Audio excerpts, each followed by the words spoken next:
Big பாஸோட third promo தான். அதில் சொன்னனா கரெக்டாக வந்து பிரஜன் திவ்யா கிட்ட அப்புறம் பேசலான்னு சொன்னேன்னா அதனுடைய வெளிப்பாடுகள் அந்த ப்ரோமோவில் போட்டிருக்காங்க. திவ்யா வந்து பிரஜன் என்கிட்ட ஏன் சொல்லாமல் போனார், ஒரு பக்கம் சாண்ட்ரா தான் சொல்லாமல் போனாங்க, பிரஜன் ஏன் சொல்லாமல் போனார் அப்படின்ற கேள்விகள் அவங்களுக்குள்ள வந்திருக்குது இல்லையா? அதை கேட்கறதுக்கான தருணம் அமைஞ்சிருக்கு. அதுக்கு பிரஜன் என்ன சொல்றாரு, ஏது சொல்றாரு அப்படின்றதையும் பார்க்க போறோம். இந்த ப்ரோமோல என்ன நடக்குது அப்படின்றதையும் பார்த்துடலாம். சேனலுக்கு புதுசாக இருந்தீங்கன்னா சப்ஸ்கிரைப் பண்ணிருங்க. வீடியோ பார்க்குற அனைவருமே மறக்காம லைக்கும் ஐப்பும் பண்ணீங்கன்னா இந்த வீடியோ பல பேருக்கு போய் சேரும். அந்த உதவியை பண்ணிடுங்க. இப்போ கண்டென்ட்டுக்குள்ளே போயிடலாம். ஓகே, ஸோ இதில் யார் கண்டிப்பாக வந்து அப்புறமா பேசலான்றதே ஃபஸ்ட்டே திவ்யா வந்து பேசலாம் தான் இருந்தாங்க. அவர் என்ன சொல்லிட்டாரு, பிரஜன் அப்புறமா பேசலாம், இப்போ பேச வேண்டான்றது பேக் அடித்தது பிரஜன் தான் ஆஸ் பர் த லைவ்ல. இந்த ப்ரோமோவில் பிரஜன் தான் கேட்குறாரு, சாண்ட்ராக்கும் உனக்கும் என்ன பிரச்சனை நீ நினைக்கிற, என்ன பிரச்சனை நீ சொல்ல கொஞ்சம் அப்படின்ற மாதிரி கேட்குறாரு. இப்போ என்னன்னா இவர் ஒரு கன்க்ளூஷன் கொடுக்கல, திவ்யா என்ன நினைச்சிட்டு இருக்காங்க, என்ன புரிதல்ல இருக்காங்கன்ற மாதிரி அந்த பக்கம் திருப்பி விட்டுருக்காரு. தெளிவா யோசிச்சு பாருங்க. இவருக்கு தெரியும் என்ன காரணம், என்ன பிரச்சனைன்னு அவருக்கு தெரியும். இப்ப இது சாண்ட்ரா மேலதான் தப்புன்றதும் அவருக்கு தெரியும், அங்க திவ்யா மேல தப்பு கிடையாது. அதே இப்போ ஓரளவுக்கு திவ்யாவுக்கு கன்வே ஆயிட்டு இருக்கும். ரம்யாவும் வியானாவும் போட்டதுல திவ்யா கன்வே ஆயிடுச்சு. இப்ப திவ்யாவுக்கு எந்த பாயிண்ட் ஆஃப் வியூல நினைச்சிட்டு இருக்காங்க, எந்த ஆங்கிள் யோசிச்சுட்டு இருக்காங்க, திவ்யா சொல்லட்டும் ஃபர்ஸ்ட் அப்படின்ற ஒரு முயற்சி பண்ற மாதிரி தான் எனக்கு தோணுது. ஸோ நம்மளா வாய கொடுக்க வேண்டாம், திவ்யா எந்த பாயிண்ட் ஆஃப் வியூல வராங்கன்னு நம்ம தெரிஞ்சுப்போம், அதுக்கேற்ற மாதிரி நம்ம ஆன்சர் பண்ணிடலாம் அப்படின்றது தான் பிரஜனோட இன்டென்ஷனா இருக்குதோ அப்படின்ற மாதிரி எனக்கு ஃபீல் ஆகுது. ஏன்னா இடத்துலையுமே அவர் அவாய்ட் பண்ணிட்டாரு, ரெண்டாவது இடத்துல பேசும்போதும் அவர் பேசல, அங்க ஆப்போசிட் என்கிட்ட பேச விடுறாரு. ஸோ அப்படின்னா இது இருக்கிறதுக்கான வாய்ப்பு இருக்குன்ற மாதிரி எனக்கு தோணுது ஆங்கிள் இதை பார்க்கும்போது. சரி, திவ்யா என்னென்னலாம் பேசுறாங்கன்றதுக்குள்ள போவோமே. டாஸ்க்ல உங்களை காணும், எப்படி டாஸ்க்ல உங்களை காணும், பிரஜன் போனதுக்கு அப்புறம் அவங்க அதையே சட்டையை பிடிச்சிட்டு ஒரு மூலையில தான் உட்காந்துட்டு இருந்தாங்க. இந்த வீட்டில் இருக்கிறதுக்கே இன்ட்ரெஸ்டே இல்லாம ஒரு விஷயத்த பண்ணிட்டு இருந்தாங்க, காணாம தான் போனாங்க, அதுல மாற்றுக்கிறது இல்லை. இந்த வீட்டில் அவங்களுடைய டாஸ்க்லையும் காணும், இந்த வீட்டில் அவங்களுடைய பங்களிப்பும் காணும், அவங்க கொடுத்த விஷயத்துலையுமே காணும்.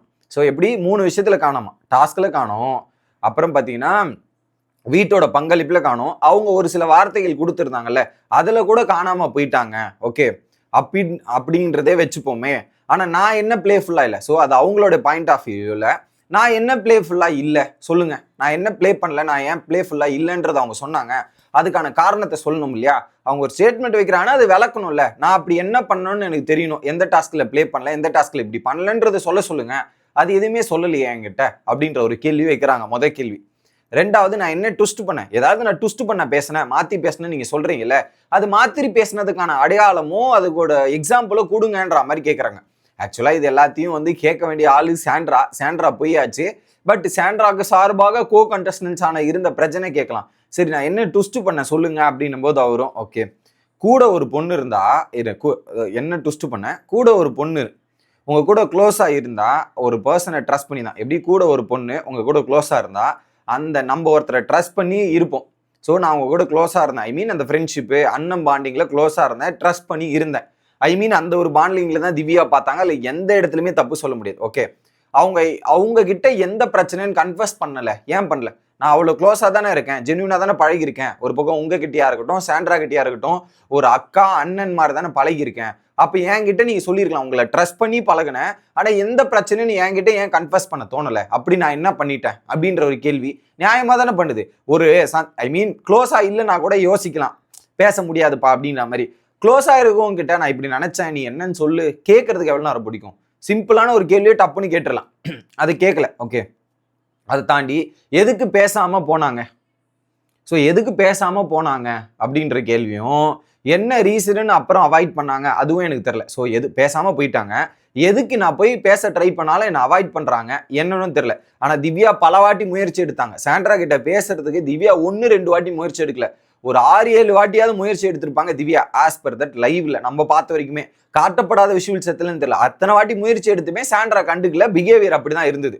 ஒரு க்ளோஷர் கூட கொடுக்கலங்க, புரியலையே, ஒரு க்ளோஷராது கொடுத்துருக்கணும். நம்ம ஒரு பழகிய ஒரு ரிலேஷன்ஷிப்புக்கு இது சரி இது தவறு நமக்கு செட் ஆகாதுன்னு ஒரு க்ளோஷராது கொடுத்துருக்கணும்ல, அந்த க்ளோஷருமே கொடுக்காம போனது எப்படி?